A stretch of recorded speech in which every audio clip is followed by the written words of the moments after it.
Welcome to the Deep Dive, where we take a mountain of information, sift through it, and pull out the absolute best, most compelling insights just for you. Absolutely. Today, we're plunging into one of history's most pivotal conquests, Rome's dramatic takeover of Greece. A huge topic, really. It is. We're going to trace the often brutal path from, well, those initial skirmishes right through to absolute dominance. We'll highlight the key conflicts, some unexpected turns, and those brilliant, sometimes ruthless strategies that completely reshaped the ancient world. Yeah, the consequences were just immense. Our mission here is to extract the most compelling insights, maybe some surprising details, and of course the enduring legacy of this monumental clash. And we're drawing all this from a fantastic source, How Rome Conquered Greece from Kings and Generals. It's a conquest whose effects truly echoed through millennia, didn't they? Yeah. Profoundly influencing not just the Roman Empire itself, but, well, subsequent civilizations right up to the modern day. Absolutely. And what's crucial to understand, I think, is that this wasn't a single swift event. It was a really complex series of conflicts and diplomatic maneuvers that unfolded over decades. That truly sets the scene for Rome's emergence. So let's dive into the specifics, shall we? What was the Mediterranean world like, say, right at that moment in 231 BC?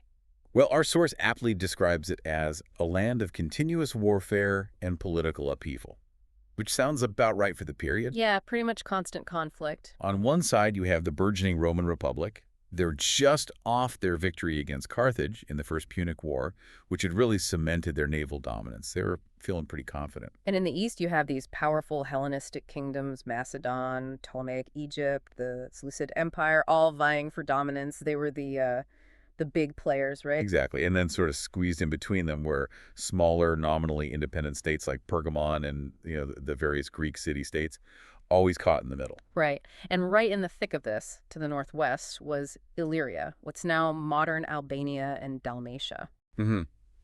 Our source notes it was mostly tribal, though it had seen some urbanization from Greek contact.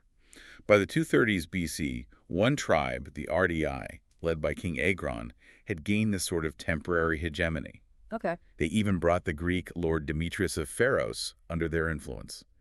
Their expansion was quite aggressive, actually. It led them to invade Epirus and seize Phoenix, which was the region's wealthiest city at the time. And it's here, isn't it, that the story of Rome's direct intervention in the east truly begins. Agron dies, and his wife, Queen Tuba, steps in as a regent. Yep. And under her, piracy became an absolutely rampant problem across the Mediterranean. Just out of control. Piracy. That always gets Rome's attention. Yes, and this is where Rome steps in. Complaints from Roman merchants just kept piling up, and the economic impact was getting significant. Interestingly, though, Rome's initial reaction in 230 BC was, well, uncharacteristically peaceful. Really? That's surprising. It is. Yeah. They sent the diplomatic embassy, the Cornicanius brothers, basically demanding an end to the piracy. And how did Tuda take that? She refused, either because she couldn't actually control her allies, or maybe she just wouldn't bend to Rome. And then, tragically, a Roman envoy was murdered, possibly by Tuda herself, or maybe by the very pirates they were complaining about. Oh, that's never going to end well with Rome. No. And while the envoy's death was the immediate trigger, the deeper geopolitical cause, was Rome's growing desire to prevent any powerful rival from emerging in the Adriatic. Right. They saw it as a direct threat to their newfound naval dominance and their trade routes? Exactly. So, despite their initial peaceful overtures, war became pretty much inevitable. The First Illyrian War kicked off swiftly in 229 BC. Swiftly is right. Rome sent a massive force. We're talking thousands of troops, hundreds of ships. It was a rapid, complete success. Total success. And Demetrius of Pharos, remember him? Tuda's governor on Corcyra, he immediately went over to the Roman side, saw which way the wind was blowing. Smart move, I suppose. And Tuda... She was forced into a peace treaty by the spring of 228 BC. Her kingdom was basically broken up into weaker segments, and piracy was strictly forbidden in the southern Adriatic. Rome laid down the law. And this is where an important concept comes in, the Roman withdrawal. They pulled back their troops, right? Leaving behind only amicitia, or friendship. Which sounds benign, doesn't it? Friendship. Deceptively so. But it was Rome's early masterclass in soft power, essentially turning rivals into de facto client states without the immediate cost of occupation. Okay, so it wasn't really friendship. Not really. It showed their long-game strategy, asserting dominance through influence, not just brute force. It's a principle they'd really honed over the centuries. Amicitia, or friendship. Was this a common Roman tactic then? Did it actually lead to stability, or was it just, delaying the inevitable direct annexation? Oh, it was a very common tactic, and yeah, it often did delay annexation, gave Rome strategic flexibility, but stability, not always, Yeah. as we see with Demetrius of Pharos. Right, the guy who defected. Exactly. He was rewarded with an independent principality for switching sides, but his ambition clearly didn't stop there. He married Trituda, the Ardean king's mother, essentially trying to recreate that powerful Illyrian kingdom. Rome had just broken up. Bit cheeky. Very. He even started launching pillaging raids into Roman allied tribes, clearly testing the water while Rome was busy with the Roman-Gallic War up north. He pushed his luck too far, didn't he? In 220 BC, Demetrius launched this grand piracy expedition, 90 light galleys, a blatant violation of the treaty. Total violation. And Rome's response in 219 BC was, as our source describes it, disproportionately massive. Why such an overwhelming reaction this time? Well, they wanted to wrap up the Illyrian situation swiftly. They could sense another war with Carthage was looming on the horizon, and they didn't want distractions. Ah, okay. Get it done quickly. Right. Rome moved fast. Took Tamalum in 7 days, then Pharos itself after Demetrius made a rash sortie. He barely escaped with a few hidden galleys. Close call for him. Very. And here's a crucial development. Demetrius fled south to Actium, where he was welcomed by Philip V of Macedon. And he quickly became a key advisor. This connection, well, it would have significant ramifications down the line. I bet. And Rome, once again, withdrew all its troops, left no military presence. That's right. Pulled out completely. But they had sent a clear message to Macedon, hadn't they? That Rome had the will and the capability to intervene powerfully in the East whenever they felt like it. A message received, I imagine. Absolutely. It was Yeah. a signal that reverberated throughout the Hellenistic world. Now let's rewind a bit, understand Macedon and its young king, Philip V. After Pyrrhus of Epirus died back in 272 BC, Antigonus II Gonatas really established firm control over Macedon, right? And over many Greek city-states, too. Yeah, he was a capable ruler, reorganized the provincial system, maintained high-quality coinage, really stabilized things. His successor, Demetrius II, ruled for about a decade before dying in 229 BC, leaving a child, Philip V, as heir. A child king, always tricky. Always. So a regent was desperately needed. And Antigonus Dawson, a distant relative, stepped up. And he turned out to be a highly competent king. He raised young Philip like his own son. Okay. He energetically campaigned, expelled the Illyrians, crushed the Aetolian League, and crucially, Dawson renounced all Macedonian claims south of Thermopylae, probably to stabilize the kingdom. Interesting move. The army actually demanded he accept the title of king, but he still appointed Philip V as his official heir. So when Antigonus III Dawson died in 221 BC, he left behind what our source calls a resurgent, stable, and increasingly powerful Macedon to the young Philip V. A strong kingdom for a young, ambitious king. That's quite a setup. It really is. And Philip V was immediately challenged by the Aetolian lead in the Social War from 220 to 217 BC. They probably thought he was too young, maybe inexperienced. Underestimated him. Possibly. And it was during this very war that Demetrius of Pharos, the pirate king we just discussed, arrived at his court seeking refuge. Ah, the plot thickens. And just as the stage was set in the east, a seismic shift occurred in the west that completely changed the calculus for Philip. What was going on over there? Well, the cataclysmic events in the West began to unfold. The Second Punic War had broken out in 218 BC. Hannibal was in Italy, handing Rome these massive, shocking defeats at Trebia and Lake Trasimene. Huge defeats shook Rome to its core. Absolutely. And Philip V, encouraged by his new advisor Demetrius, started considering, well, maybe expanding west at Rome's expense. This looked like his big opportunity. You can see the appeal, right? Rome looks vulnerable. Definitely. He ended the social war, drove the Illyrians from Macedon, and by winter 217 BC, he had built a fleet of 100 light warships. His first attempt to secure the Illyrian coast in 216 BC was foiled by an approaching Roman fleet, though. Close, but no cigar. Then came the really decisive Roman defeat at Cannae in 216 BC, a truly devastating blow for Rome. Unthinkable losses. That Roman disaster really prompted Philip, didn't it? He sent envoys to Hannibal for a formal alliance, basically joining what he thought was the winning side. Seems logical at the time, and there's an incredible story here, isn't there? Philip's envoy, Xenophanes. Oh, yeah. He was actually captured by a Roman praetor on his way to Hannibal, but he talked his way to freedom by claiming he was there to make peace with Rome. Clever guy. Very smooth talker. But then He was recaptured on his way back to Macedon with the formal treaty in his possession. Unbelievable luck for Rome. What an absolute diplomatic disaster for Philip. Total disaster. But a treasure trove of intelligence for Rome. That's how they learned of the immediate threat for Macedon. So the First Macedonian War began in 215 BC. Philip immediately went on the offensive against coastal Illyria, seizing Oricum and besieging Apollonia. But the Romans, under Commander Lavinus, reacted quickly. They crossed the Adriatic with 55 heavy warships, lifted the sieges, and drove the Macedonians away from those crucial ports. Philip had to retreat overland to Macedon. But he didn't give up, did he? He shifted strategy. No, he attacked over the Pindus Mountains, making significant gains inland between 213 and 212 BC. Rome, totally preoccupied with Hannibal in Italy, couldn't spare the land troops to stop him effectively. So Philip was making headway. He was. By late 212 BC, Philip reached the Adriatic again, seizing the key port of Lissus. It became clear to Rome that this eastern threat could no longer be ignored, even with Hannibal rampaging through Italy. But they still couldn't neutralize Philip militarily alone, not with Hannibal still undefeated. So Rome turned to diplomacy again, used it as a weapon. Exactly. They enticed other Greek states into an alliance. They managed to bring the traditionally anti-Macedon Aetolian League on board in 211 BC, convincing them with recent Roman victories back in the Punic War. Showed Rome wasn't beaten yet. What were the terms for the Aetolians? Pretty generous, actually. They'd get any captured town or city, but the booty, the valuables, slaves, etc., went to the Romans, unless it was taken jointly. Other allies like Sparta, Elis, Messenia, and even Pergamon in Asia Minor were included. A real anti-Macedon coalition. So the war became more complex. Yeah, it turned into what our source calls a disruptive, indecisive slogging match. Both sides made gains, lost ground. Rome even deliberately derailed peace talks in 207 BC. They weren't ready for peace yet. But eventually they were forced into peace. Yeah, by 206, 205 BC, things kind of petered out, and peace was made at Phoenix.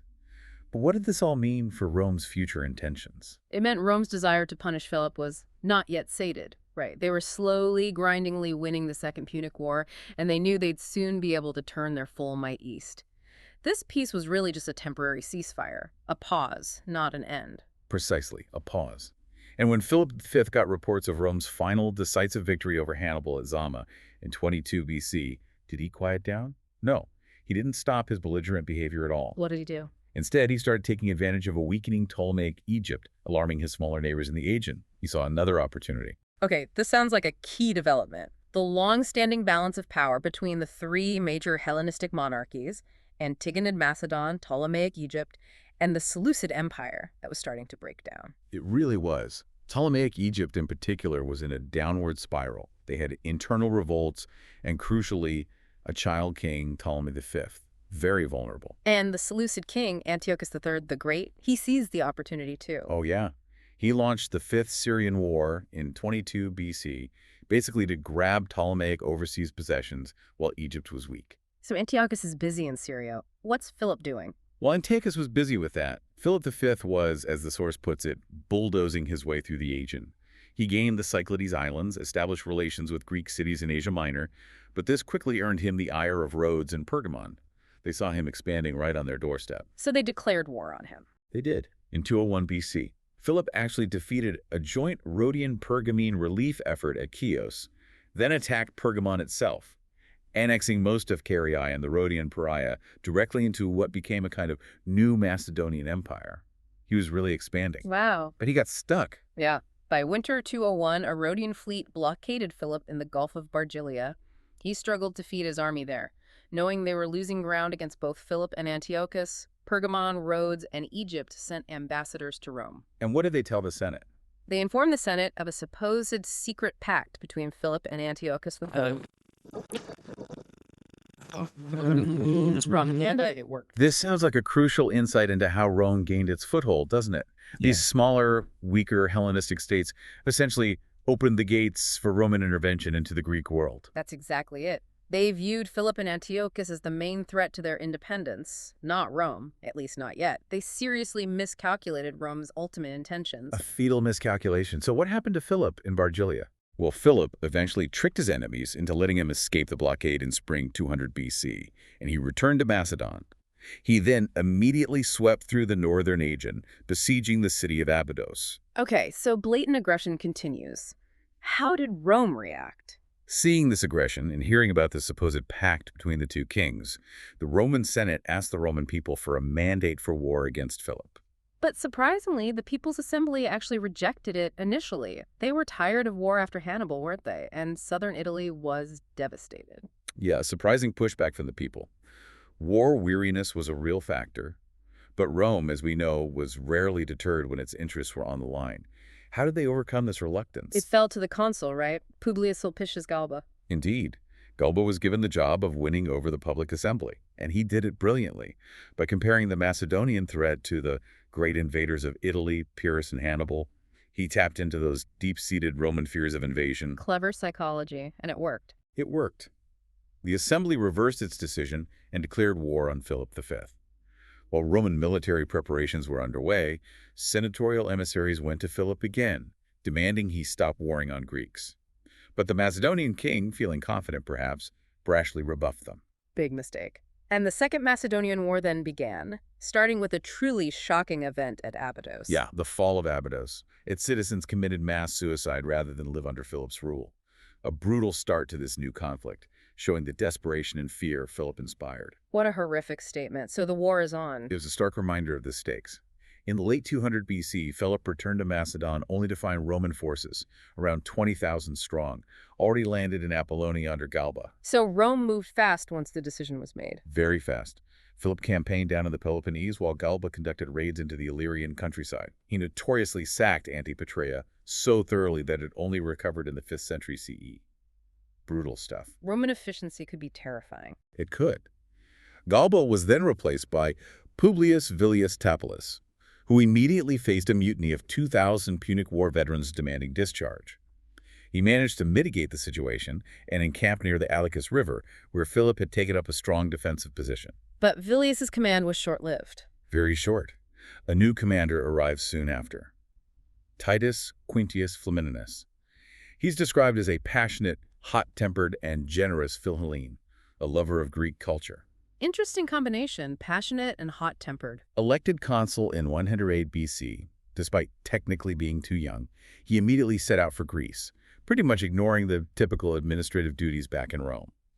He clearly wanted to make his mark fast. A man in a hurry. So what did he do first? Flamininus reached the Roman camp at the Elegus and immediately demanded negotiations with Philip.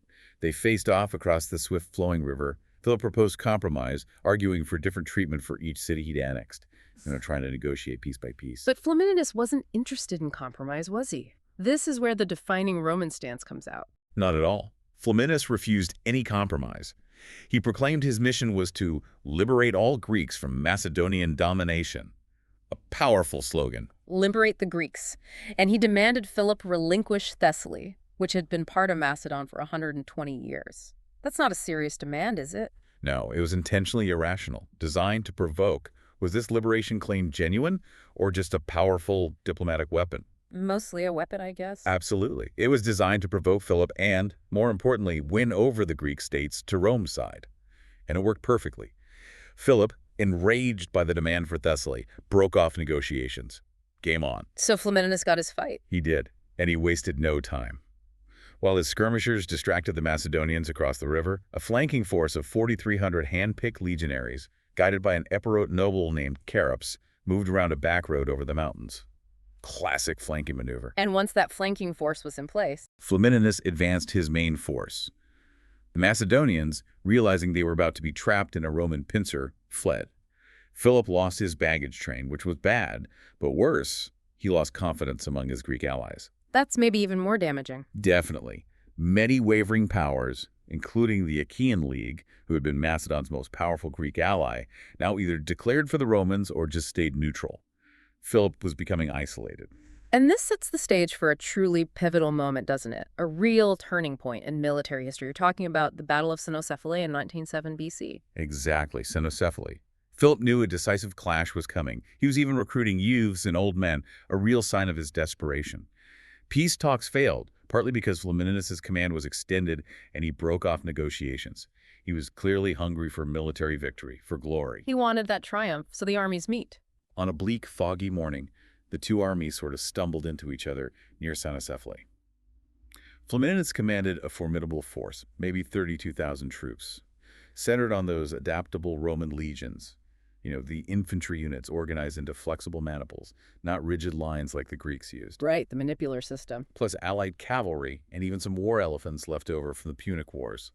Philip, on the other hand, had a slightly larger army, perhaps 34,000 strong, built around the core of his fearsome phalangists. Those soldiers with the incredibly long sarissa pikes, 20 feet or more. That's them, a bristling wall of spear points, augmented by various Greek and mercenary contingents, peltasts, the light infantry, hoplites, the traditional Greek heavy infantry, the Salian cavalry, a big, diverse Hellenistic army. So how did the battle unfold in the fog? Well, initial skirmishes in the fog led to a lot of confusion. Philip sent reinforcements forward, and they actually started pushing the Romans back. The Aetolian cavalry allied with Rome played a key role in preventing a complete rout early on. Close call for the Romans, then. Very. As the fog burned away, the Romans could see their advance units were losing, and morale started to drop. But Flamininus, ever the orator, rode among his troops, apparently shouting things like, "You've fought these men before and you've beaten them before." Rousing stuff. Trying to rally them. Did it work? It seemed to. Meanwhile, Philip, because it was an unprepared encounter battle, could only really form up about half his forces properly. But he seized the initiative, ordering his right-wing phalanx to charge down the slope. A downhill phalanx charge sounds unstoppable. The crushing momentum was immense. It pushed the Roman left wing back. The Romans fought bravely, stubbornly, didn't break immediately, but they were slowly being chewed up by that relentless pike wall. So the Roman left was in trouble. What happened next? And here's where the superior flexibility of the legion really made the difference. Nicanor's larger Macedonian contingent arrived on Philip's left wing, but they were disorganized, coming up the hill piecemeal. Flamininus, seeing his own left wing was about to collapse, brilliantly wheeled his horse over to his unengaged Roman right wing and ordered them to charge Nicanor's arriving forces. Hit them while they were disorganized. Exactly. Phalangists are almost useless when they're not deployed rigidly in formation. Yeah. The Romans, with their smaller, more agile maniples using sword and shield, just crushed them. But the decisive blow came from somewhere else, didn't it? An unnamed tribune. Yes, an unnamed Roman tribune must have commanded immense respect. Maybe a veteran centurion of the Triarii, the most experienced soldiers. He managed to halt 20 maniples, about 2,500 troops, from the now victorious Roman right. He didn't pursue the fleeing Macedonians. Instead, he marched them across the ridge behind the main battle line. And hit Philip's victorious phalanx from the rear. Exactly. Struck them right in the back. The phalanx, invincible from the front but vulnerable from the rear and flanks, just fragmented. Philip himself saw it was lost and fled the field. Incredible tactical awareness by that tribune. Absolutely brilliant battlefield initiative. And there's a truly chilling detail from our source. A group of Macedonian phalangists performed the traditional surrender gesture, raising their pikes vertically to the sky. Signaling they'd given up. Yes. But the furious Roman legionaries, possibly not understanding the signal or just caught up in the bloodlust, charged in and killed them all anyway. Brutal. The battle was over then. It was over. And the big picture was crystal clear. The adaptable Roman legion had triumphed decisively over Alexander's rigid phalanx. It was a military shift that would define warfare for centuries to come. And the casualties reflected that. Hugely. The Romans lost only about 700 dead, mostly on their hard-pressed left flank. And ticketed casualties were catastrophic. 8,000 dead, 5,000 captured. The military legacy of Alexander the Great, embodied in the phalanx, was finally buried on that day. A turning point. So what were the consequences for Philip? Humiliating peace terms, I imagine. Oh, absolutely humiliating. Imposed at the conference at Tempe, he had to evacuate all of Greece, give up his conquests in Asia Minor and Thrace, pay a massive war indemnity, destroy his navy almost entirely, and send his own son Demetrius to Rome as a hostage. And he became a client king. Effectively, yes, a puppet of Rome, stripped of power and prestige. And then came that defining moment at the Isthmian Games in spring 196 BC, Flamininus's Fetus Declaration. Yeah, a masterstroke of propaganda, really. Yeah. Flamininus declared that Rome would leave the Greeks free, ungarrisoned, untaxed, and autonomous after over a century of Macedonian rule. Wow. How was that received? Jubilation erupted, absolute ecstasy. Flamininus was showered with honors, treated like a god almost. In Rome, the Senate decreed 5 days of public thanksgiving. But at those same games, envoys from Antiochus III, the Seleucid king, came to congratulate Flamininus. And what did Flamininus say to them? They were met with cold, hard demands. Antiochus was to stay away from Greek cities, withdraw his garrisons from Asia Minor, and absolutely not cross the Hellespont into Greece. The message was clear. Rome was the new power broker. So let's follow those admonished envoys back east. While Rome and Macedon were busy fighting at Cynocephalae, Antiochus III the Great, he wasn't idle, was he? Not at all. He was busy concluding the Fifth Syrian War against the Ptolemies of Egypt, and he won big. By the end of that conflict, the Seleucid Empire was the biggest of its time, having taken over vast Ptolemaic holdings in Syria and Asia Minor. So he was feeling pretty powerful himself. Immensely powerful. So it's no surprise Antiochus was angry at the Roman intrusion into what he saw as his sphere of influence and very confident in his own strength. He wasn't about to be bossed around. So he ignored Rome's demands. Pretty much. He continued his expansion, taking over the remaining Ptolemaic holdings in Asia Minor, including the crucial port city of Ephesus. Then he seized Abydos and Ilium, ancient Troy, from the now weakened Macedon. This gave him a perfect launching point to cross the Hellespont into Europe. And this is fascinating. The citizens of nearby Lampsacus, worried they were next on his list, actually sent envoys to Rome asking for protection. Yeah, a clear sign of how much things had changed, isn't it? These Greek cities were now looking to Rome, not the other Hellenistic kings, for security. Antiochus then crossed the Hellespont anyway, taking CHRONOS and rebuilding the strategic city of Lysimachia, effectively bottling up the Gallipoli Peninsula. Which the Romans saw as a direct breach of their ultimatum? Absolutely, a clear provocation. Mm. Roman politics back home at this time were dominated by Fleminus, who led the peace party, wanting to consolidate gains through diplomacy, and Scipio Africanus, the victor over Hannibal, who favored immediate troop deployment. The war party. And initially the peace party prevailed. Initially, yes. They sent another diplomatic mission to Antiochus at Lysimachia, demanding again that he leave Europe and return the Ptolemaic territories he had conquered. How did Antiochus respond this time? Well, by the time they arrived, Antiochus had cleverly made peace with Egypt, marrying his daughter Cleopatra, not that Cleopatra, an earlier one, to the young Ptolemy V. He claimed, "Oh, I wouldn't fight my son-in-law anymore." Convenient. Very. Then news arrived. False news, as it turned out. The Ptolemy V had died.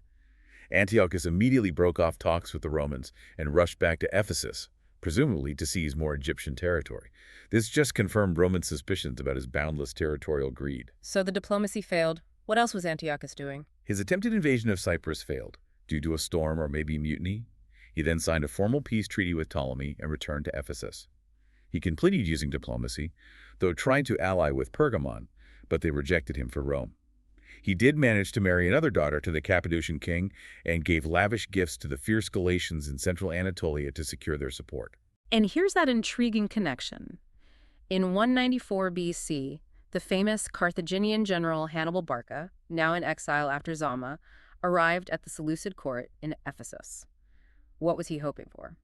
He was hoping to become a mercenary commander to continue his fight against Rome, but Antiochus initially kept him at arm's length, probably worried Hannibal might outshine him, or maybe suspicious of his motives. And the Romans got involved? Oh, yes.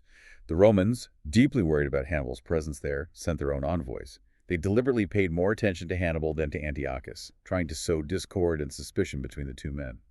Classic Roman divide and conquer, even in diplomacy. Did it work? Not entirely. Hannibal, realizing the danger he was in, then told Antiochus the famous story of how his father Hamilcar made him swear an oath of eternal enmity against the Romans as a boy. This seemed to convince Antiochus of his loyalty and immediately improved Hannibal's standing in the court. So from 193 to 192 BC, Roman-Seleucid diplomacy continued, mostly arguing about the Seleucid presence in Europe, but the talks went nowhere. It felt like war was inevitable. It really did. Meanwhile, the Aetolian League in Greece, remember them? They were now fearing the growing power of the Roman alliance with their rivals, the Achaean League. So they did something drastic. They invited Antiochus to come over and liberate Greece. Exactly. Liberate Greece from the Romans this time. Why would they do that after Rome had just liberated them from Macedon only a few years earlier? They saw Rome as the new threat. Precisely. They saw Antiochus as a potential counterweight, a way to reassert their own power and push back against what they now viewed as a new form of Roman domination, maybe even worse than Macedon's. And Antiochus accepted. He did. It was really an offer he couldn't refuse without losing immense prestige, especially with the Aetolians promising significant military support. So the war begins. What was the first move? The first move was actually by the Aetolians themselves. They tried to seize Sparta by assassinating its king, Nabis, hoping to take over the city. But the Spartan locals rebelled against them. This left Sparta defenseless. And the Achaean League snapped it up. Right. The Achaeans quickly moved in and absorbed Sparta into their league, ending Spartan independence forever.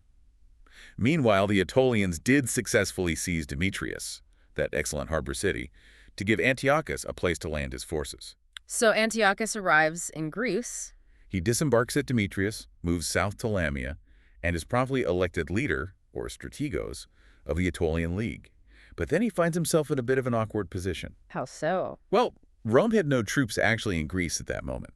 And as the supposed liberator of Greece, he couldn't just start attacking fellow Greeks without a good reason, so he lacked a clear military target initially. Tricky political situation. Very.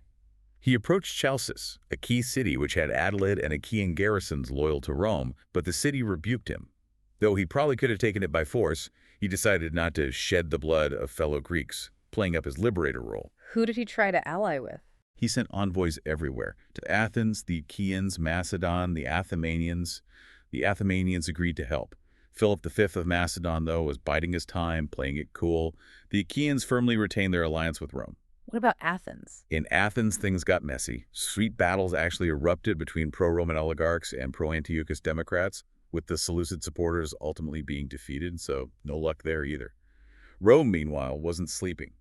They sent Praetor Marcus Baebius with over 20,000 Roman troops to Apollonia in Illyria, enough to keep Macedon in check and pose a threat. Okay, so tensions are high. What was the spark that finally ignited the full-scale war between Rome and the Seleucids? It was actually a fairly small incident. The pro-Roman garrison of Chalcis asked Baebius for reinforcements, and he sent just 500 legionaries. Antiochus ordered his admiral, Polyxenidas, to blockade the narrow Euripus Strait next to Chalcis with the Seleucid fleet, and he marched south with his army. The small Roman contingent was surrounded near Delium and completely destroyed. That was it. The war had begun. The Seleucid War, yes. Antiochus, still hoping to gain more allies through goodwill, actually allowed the surviving garrison in Chalcis to leave under a truce.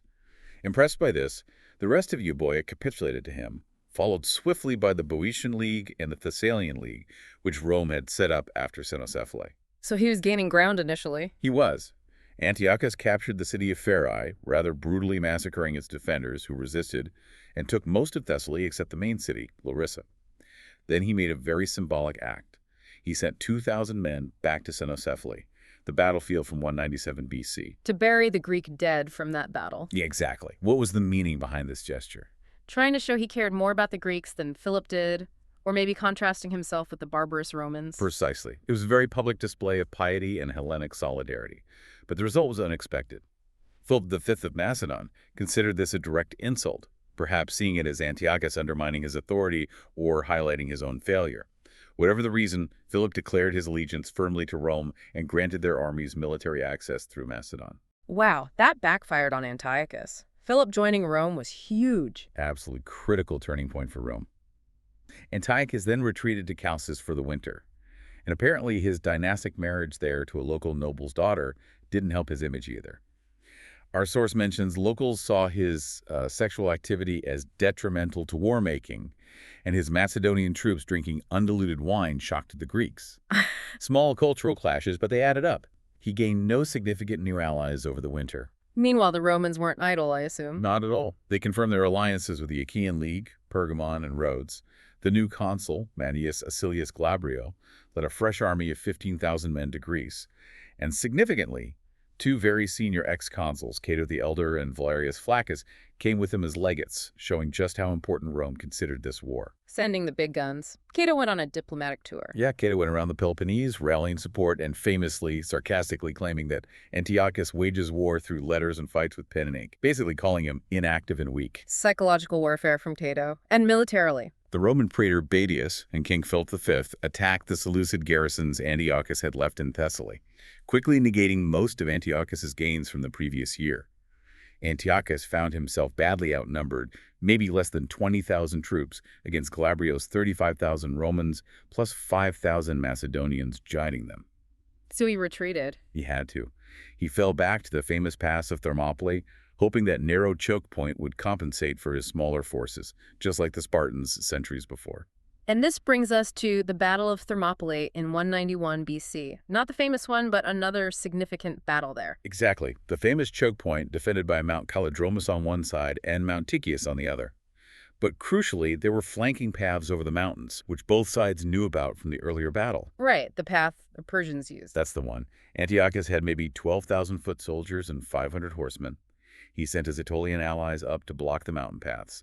The Roman strategy was pretty clear. Galabrio would attack head-on with the main force to pin the Seleucids in the pass. While sending flanking forces over the mountains. Precisely. Two groups were sent, one under Cato the Elder, the other under Valerius Flaccus, to take the mountain passes. And Cato succeeded. Cato's attack on Mount Kallidromos was successful. He apparently caught the Aetolians guarding the path asleep, and after some tough fighting, broke their line. Flaccus's group on the other mountains struggled more. Meanwhile, Galabrio's main force advanced steadily into the pass, pushing the Seleucid phalanx back with disciplined legionary tactics, enduring missile fire and artillery. Then came the decisive blow. Cato's detachment, having broken through the Aetolians, came scrambling down the mountainside and struck the main Seleucid phalanx from the rear, just like at Cynoscephalae. History repeats itself. Antiochus. He saw it was lost and fled with his cavalry, abandoning his infantry. Over 10,000 Seleucids and Aetolians were killed or captured. Roman losses were surprisingly low, understated in the sources at around 200, which seems unlikely, certainly far fewer than the Seleucids. Another decisive Roman victory. What happened next? After Thermopylae, the Romans besieged Heraclea Trachenia, a formidable fortress nearby held by the Aetolians. Their first assault with battering rams and ladders failed. But Galabrio used tactical cunning. How so? He faked a retreat, making the Aetolians complacent, thinking the Romans had given up for the day.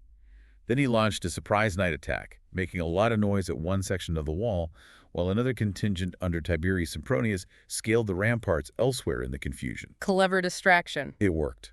The city fell, the garrison retreated to the citadel, which then capitulated due to lack of food and relentless catapult bombardment. The Romans possibly lost more troops taking Heraclea than they did at Thermopylae itself. Antiochus, meanwhile, retreated all the way back to Asia Minor in May 191 BC. Why was his campaign such a failure? Several reasons. Superior Roman diplomacy and logistics played a huge part. The Greeks ultimately didn't buy his Liberator Act, especially after Cynoscephalae and Flamininus' declaration. And his Aetolian allies, while brave, had limited numbers and commitment outside their own territory. Meanwhile, the war at sea was crucial too, wasn't it? Absolutely vital. Roman praetor Gaius Livius Salinator was actively building up their navy. In naval battles, the Seleucid fleet lost 23 ships at Sissus. Although the Seleucid admiral Polycenides managed to surprise and ambush the Rhodian fleet later, destroying 24 of their vessels, he was still eventually forced to retreat to Ephesus. So the Romans gained naval control. Increasingly, yes. The Romans blockaded Polycenides in Ephesus, and crucially, King Eumenes II of Pergamon, Rome's key ally in the region, secured the Hellespont, the vital strait connecting the Aegean to the Black Sea. This put critical pressure on Antiochus's ability to even get back to Asia Minor if he wanted to. Antiochus then sent Hannibal to command a fleet, the great general's naval debut. He did. Antiochus put Hannibal in command of a newly built fleet sailing from Phoenicia. But in the subsequent naval battle, the Battle of Eurymedon, Hannibal suffered his last defeat. The Rhodians defeated his fleet. Hannibal defeated at sea, and the main Seleucid fleet. At the Battle of Myonessus, the heavier Roman ships and their effective boarding tactics proved superior against Polycenides again. The Seleucids lost about a third of their remaining navy. This naval supremacy was now total. Outnumbered maybe 4-1 at sea, Antiochus couldn't stop the Romans from crossing into Asia Minor whenever they chose. The path to Asia was open for Rome. Wide open. In the aftermath of Thermopylae, Roman political bickering resumed back home, but Scipio Africanus' war party gained strength.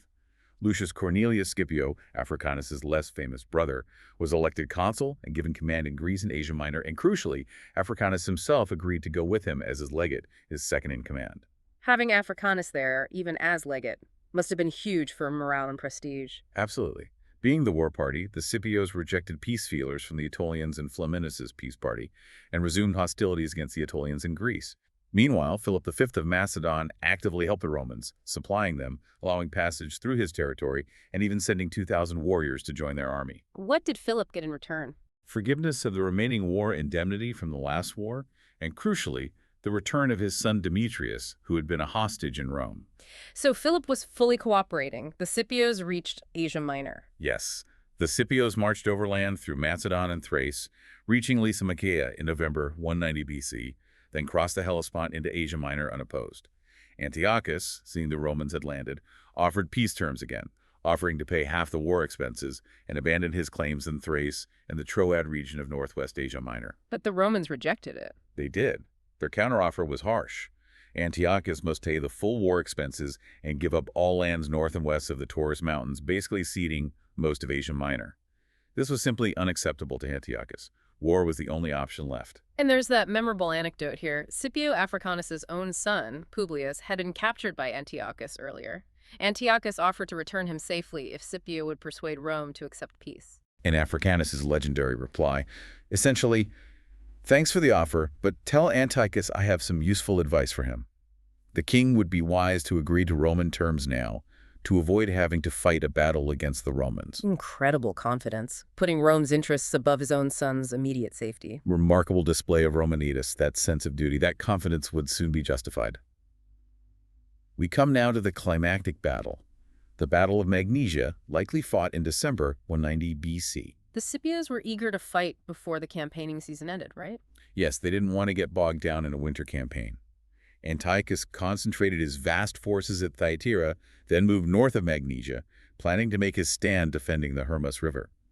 Sources conflict on the exact army sizes. Ancient sources often claim the Seleucids had a huge 2-to-1 advantage, maybe to magnify the Roman victory. But modern historians think it was more even. Yes, modern estimates suggest the armies were roughly equal in size, perhaps around 70,000 troops on each side. Massive confrontation. What were the Roman forces like? The Romans had a diverse force. About 20,000 Roman legionaries, maybe 40,000 Italian allies, 10,000 Greek allies, Achaeans, Macedonians, Thracians, Pergamenes, around 4,000 cavalry, including 1,000 elite heavy cavalry from their ally Pergamon, and 16 North African war elephants, though they apparently weren't used in the battle, organized in their traditional 3-line triplex aces formation. And the Seleucid army. That sounds even more exotic. It was truly formidable on paper. Around 34,000 heavily armored footmen, including 16,000 Macedonian-style phalangites and 10,000 elite silver shields, possibly descendants of Alexander's veterans, plus Galatian and Cappadocian swordsmen, maybe 23,000 light and missile infantry. And their cavalry was impressive, 8,000 heavy cataphracts. Just fully armored lancers, horse and rider, like medieval knights almost. Exactly, ancient tanks. Plus 4,000 light horsemen, and then 54 Indian war elephants, much larger than the Roman African ones, and even scythed chariots. A spectacular multi-ethnic Hellenistic army. How did the battle start? Initial skirmishes saw the Romans gaining the upper hand, partly because rain allegedly disadvantaged the Seleucid archers, making their bowstrings damp. Then came critical failures on the Seleucid left wing. The scythed chariots, they sound terrifying. They were meant to be. They charged into the loose screen of Roman skirmishers, who were trained to simply open ranks and let them pass through. But then the Roman skirmishers turned and started attacking the vulnerable charioteers with javelins. King Eumenes of Pergamon, commanding the Roman right-wing cavalry, also attacked the chariots and the forces supporting them. And it got worse for the Seleucids. Much worse. Antiochus sent Arab camel archers forward to help the chariots. The idea being the smell of camels would scare the Roman horses. But instead, the panic, out-of-control scythed chariots smashed right back into their own camel riders, causing total chaos and loss of cohesion on the Seleucid left. Eumenes then led a full charge with his Pergamene cavalry, completely breaking the Seleucid left wing. Complete disaster on that flank. Where was Antiochus? Antiochus made a key tactical mistake. He was personally leading his heavy cataphract cavalry on the right wing, traditionally the place of honor.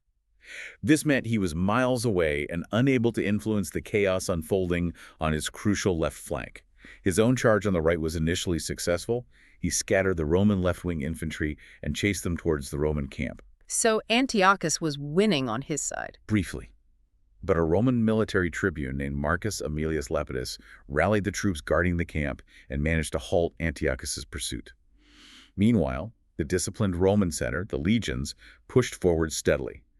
The remaining Seleucid infantry on their right wing tried to wheel inwards to join the central phalanx, but this left the phalanx itself vulnerable. And the Seleucid center got encircled. Pretty much. The Romans used missiles first, then their heavy infantry closed in, exploiting the phalanx's inherent weakness in close-quarters combat once its rigid formation was inevitably broken on the uneven ground. And the decisive blow. Antiochus's cataphracts on the right, having finally broken the Roman camp guards sent to block them, returned to the main battle, but it was far too late to save the disintegrating phalanx. His being infantry body was already breaking and fleeing. Another huge victory for the legions. Massive Seleucid casualties again. Massive. The majority of Antiochus's army was killed or captured. Roman casualties were far fewer, though likely more than the few hundred sometimes claimed, probably in the thousands. But this battle definitively hammered home the tactical superiority of the flexible Roman legion against even the most formidable and diverse Hellenistic armies. So, in the aftermath, Antiochus retreated. He retreated to Apamea in Syria. He was apparently willing to fight on, but his courtiers and the common people demanded peace. He had little choice. The steep Roman demands were accepted in the Treaty of Apamea in early 189 BC. Remind us of those terms again. They were harsh. Extremely harsh. Withdraw completely from all lands west and north of the Taurus Mountains, a huge loss of territory. Pay a staggering 15,000 talent indemnity over 12 years. Give up Hannibal Barca, though Hannibal escaped. Promise never to wage war in Europe or against Roman allies, give up all his war elephants, limit his navy to just 10 ships, and provide 20 high-ranking hostages, including his own son, also named Antiochus. That really crippled the Seleucid Empire, didn't it? Absolutely, marked the beginning of its irreversible decline. The territory Rome forced Antiochus to give up was mostly divided between Rome's allies, Rhodes and Pergamon. Antiochus himself was killed by a mob in Babylon just 2 years later, in 187 BC, supposedly while trying to plunder a temple to pay the Roman indemnity. After his death, Armenia, Atropatene, and Parthia broke away and became independent. The Seleucid realm just kept shrinking from then on. And there's a truly revealing detail here about the Galatian War in 89 BC. Yes. While the Scipios were sorting out the peace, the other Roman consul, Gnaeus Manlius Vulso, marched his army into central Anatolia and attacked the Galatians, who had fought for Antiochus. The Romans won easily, but the significant thing is, Vulso did this entirely on his own initiative, without Senate approval. Our source notes this set a dangerous precedent that would eventually contribute to the downfall of the Republic, generals acting independently. Interesting foreshadowing. And the Aetolians, they didn't get away scot-free either. Not at all. Around the same time the Aetolian War wrapped up, the Aetolians had attacked Philip V again, hoping Rome was distracted. Roman intervention under consul Marcus Fulvius Nobilior followed, including the siege of Ambracia. The Aetolians were forced into a harsh peace. They lost about half their territory and members and were forbidden from having any independent foreign policy without Rome's approval. The Aetolian League basically stopped being a major player in Greek politics after that. So Rome had defeated Macedon and the Seleucids and neutralized the Aetolians. They were dominant. But things weren't quiet for long in Macedon, were they? No, trouble started brewing again pretty quickly. By 184 BC, Philip II's son, Demetrius, the one who had been a hostage in Rome, returned. He's described as a committed Romonophile, and he gained official Roman support during a return visit to Rome. Which caused problems back home. Big problems. It intensified the bitter division within the Macedonian royal court. You had Demetrius' circle favoring peace and cooperation with Rome, and then you had Philip himself and his eldest son Perseus, who increasingly advocated resistance against Roman encroachment. Two factions vying for influence. Exactly. It turned into an underhand war of propaganda and intrigue. Perseus' mother was slandered to try and undermine his legitimacy as the elder heir. Demetrius, fearing Perseus' growing influence with their father, made a fatal mistake. What did he do? He confided his fears and his secret plans to eventually flee to Rome for safety to a courtier named Didyus. Didyus tragically betrayed him to Philip. And here's a shocking detail that speaks volumes about the paranoia and ruthlessness of the time. Didyus apparently poisoned Demetrius in the winter of 181 BC on Philip's own order. Our source calls this the only dynastic murder of the entire Antigonid dynasty, spanning centuries. Wow. Killing his own son on suspicion. It caused a surge in hostility between Rome and Macedon. Rome saw it as Philip eliminating their preferred candidate. Philip V himself died just 2 years later in 179 BC, and his elder son Perseus became king. And Perseus wasn't pro-Roman like Demetrius. Not at all.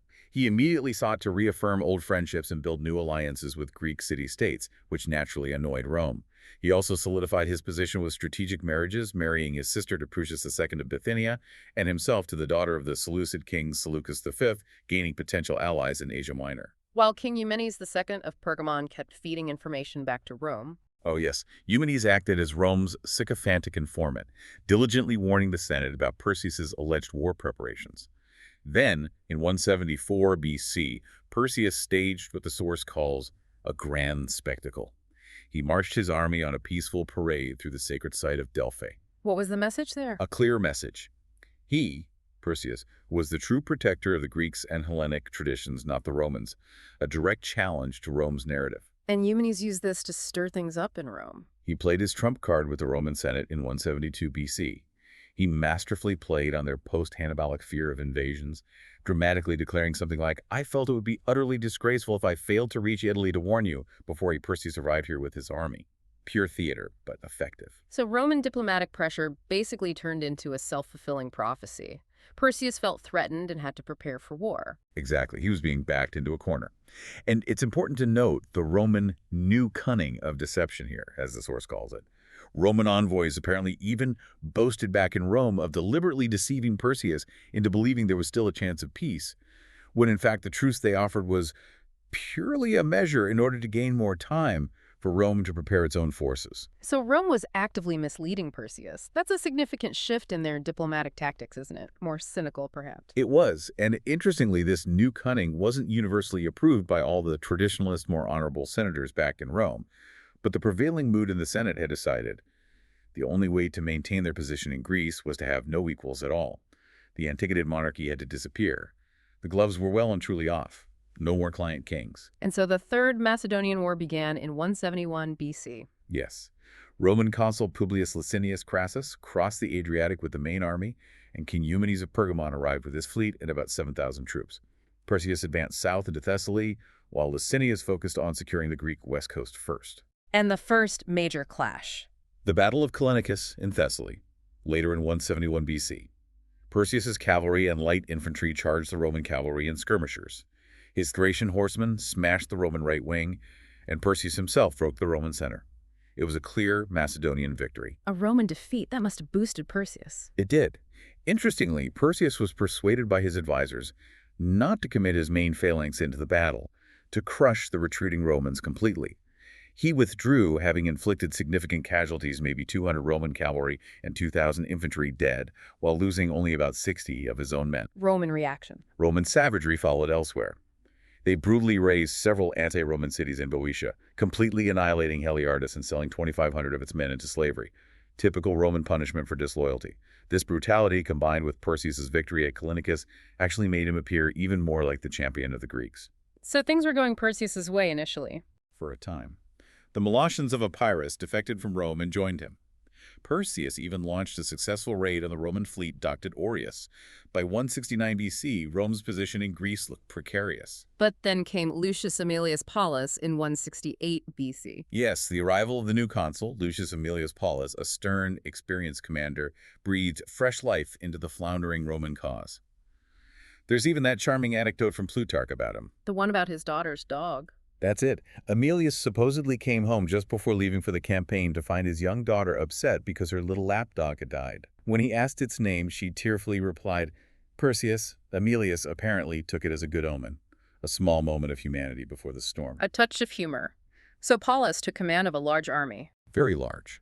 Around 22,000 heavy infantry, including veteran Etruscan and Samnite contingents, thousands more light infantry, 4,000 cavalry, including 1,000 elite Numidian cavalry, led by their prince Macedonius, and 22 war elephants. Perseus, meanwhile, had perhaps 44,000 foot soldiers, including 21,000 elite phalangists, forming a front maybe a mile long, plus 4,000 horsemen. Paulus met Perseus near Mount Olympus. Yes, Perseus had taken up a highly defensible position on the slopes. Paulus, being a cautious and experienced general, wisely refused to launch a suicidal frontal attack. Instead, he devised a flanking maneuver. He assigned Publius Cornelius Scipio Nasica, the son-in-law of Scipio Africanus, to lead a force on a feint towards the sea, then conduct a surprise march through a supposedly unguarded mountain pass to get behind Perseus. But there was a twist. A twist of fate, or rather, betrayal.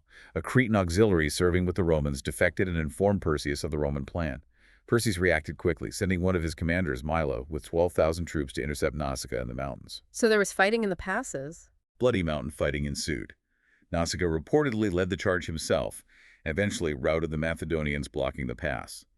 Perseus, realizing his strong position was now vulnerable to being outflanked, had no choice but to abandon it. He decamped and retreated south to the plains near Pydna, where he drew up his army for battle. And Paulus's officers wanted to attack immediately. Yes, they were restless, eager for battle after the successful maneuver. But Paulus stoically refused, advising against attacking a perfectly formed phalanx on flat ground late in the day. He wanted his men rested and conditions to be right. Patience was key. Then came the night before the decisive Battle of Pydna in 168 BC. Something striking happened. The eclipse. Yes, the lunar eclipse. The moon suddenly grew dark, shifting to a dull, blood-red color. The Macedonian soldiers, being highly superstitious like most ancient peoples, were deeply affected.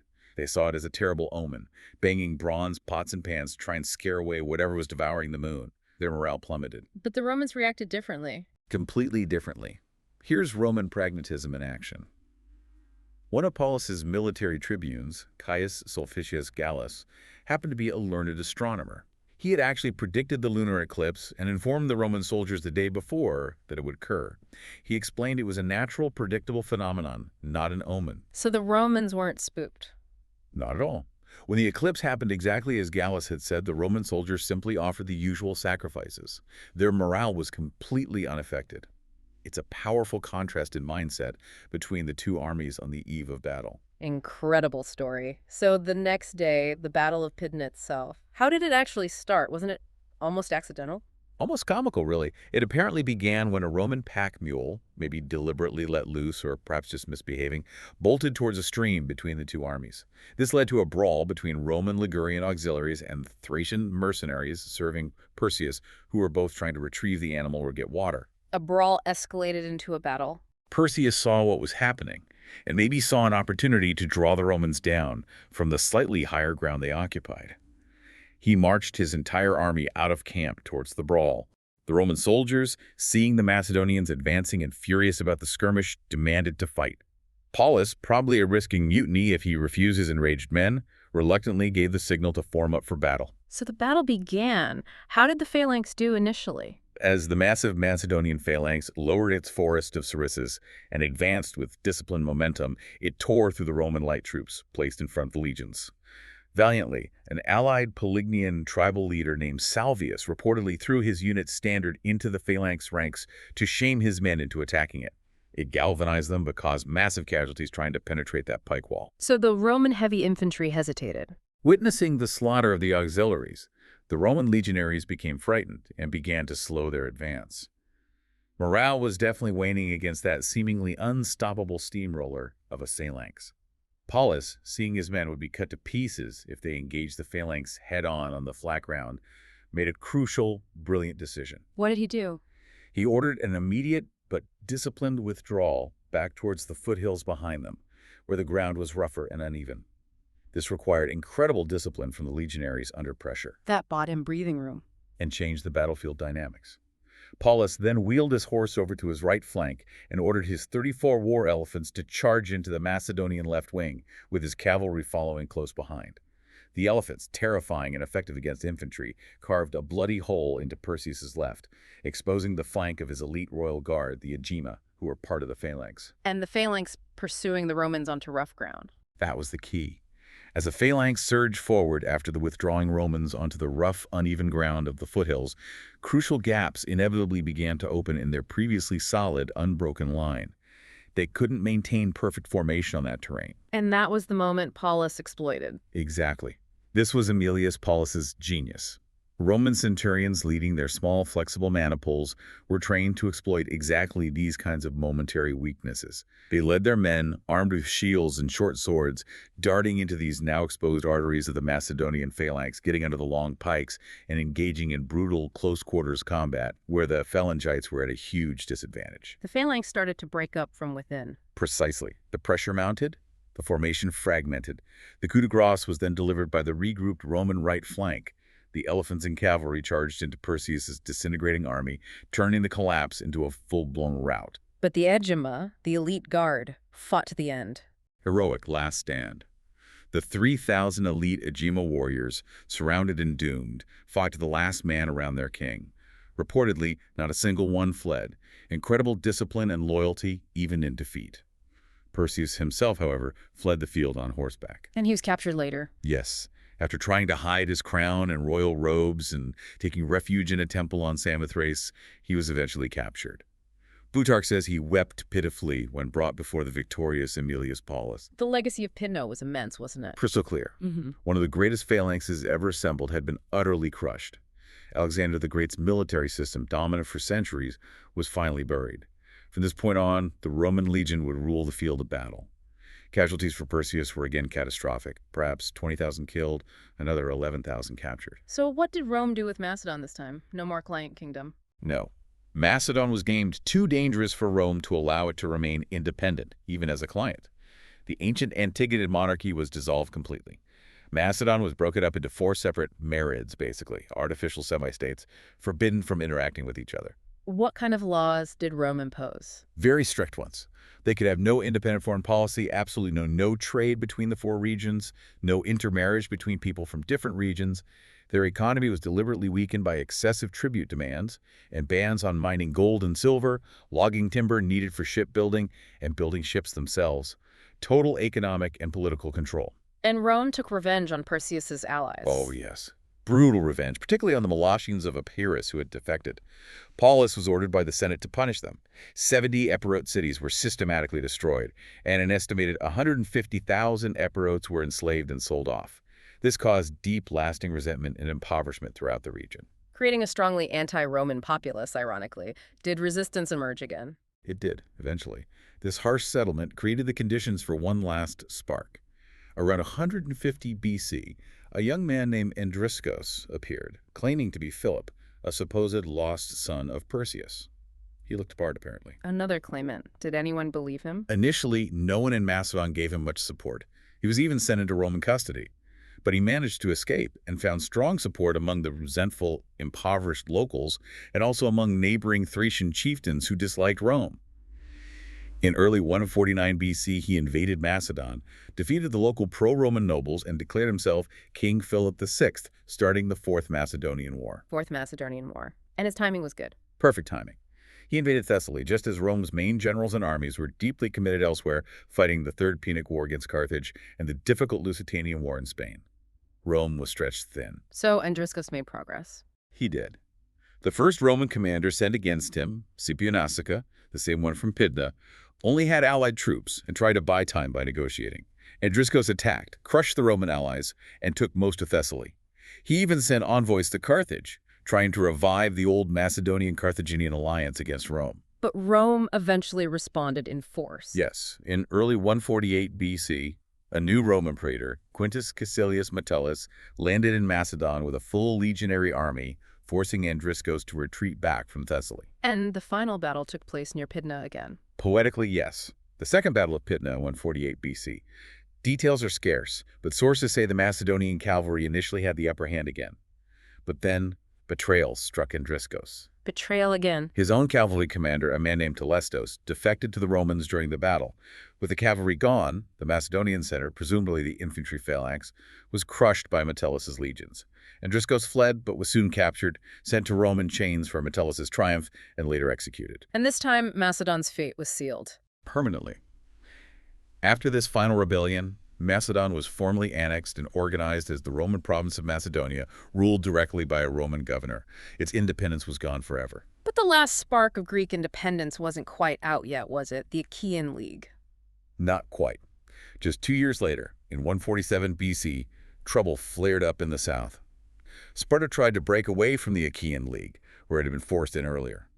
A Roman embassy arrived and, seemingly deliberately provoking conflict, supported Sparta's independence. They even demanded that major cities like Argos, Corinth, and Orchomenus be detached from the League as well. That sounds like Rome intentionally pushing the Achaeans too far. It really does. The Achaeans, proud and perhaps foolishly overconfident, refused these humiliating demands. Incited by fiery leaders, they famously declared war on Rome itself in 146 BC. They were joined by the Boeotians and Euboeans, a final desperate gamble. How did Rome respond? swiftly and decisively. Metellus, fresh from defeating Andriscos, marched south from Macedon. He caught the main Achaean army under his general Critolaus at Scarphia in Logris, crushing them. Critolaus himself was killed. So another leader took over? Yes, Dias took command of the remaining Achaean forces. He managed to scrape together a new army of about 16,000 men, mostly hastily levied citizens and freed slaves, to make a last stand defending the strategically vital Isthmus of Corinth. But the Roman army, now under the new consul Lucius Mummius and reinforced by a Pergamene detachment, swelled to around 27,000 troops. The odds were stacked against the Achaeans. The final battle. The Battle of Leucopetra, right near Corinth, in 146 BC.